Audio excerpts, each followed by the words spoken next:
when you look at what they're attacking, right? So, for example, if you look at these cuts to the NIH, right?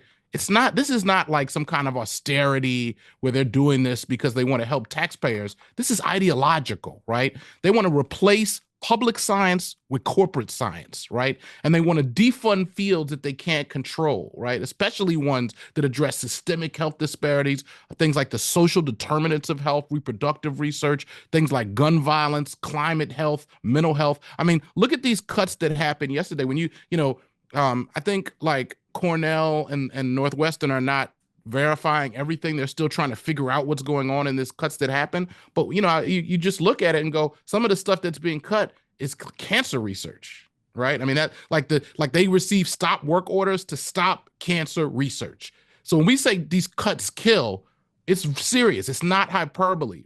And the idea that the Trump administration is doing this to somehow make America more competitive, to protect working class vulnerable people, right, is like absurd, right? And so and then to talk about the DEI stuff that was coming down. I mean, we're kind of in the discussion now about the cuts. I would say, you know, I mean, it's just fascinating and very clarifying to watch these folks try to just roll back, 100 years of civil rights progress, right, in the most flagrant and obvious ways. Like, it's not like there's no way I can say it. You know how as a journalist, your job usually is to try to translate something that's not quite clear. This is so crystal clear.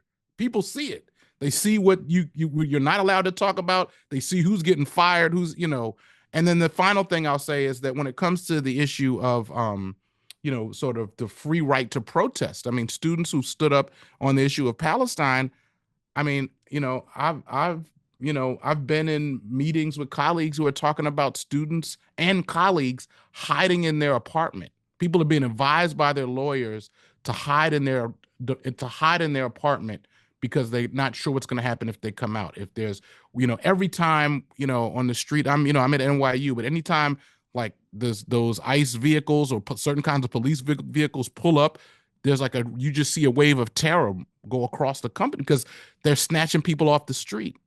And so it's to sort of try to function in the everyday in that kind of context and do the work that we want to do as a faculty member. I want to tell my colleagues and my students that it's going to be okay.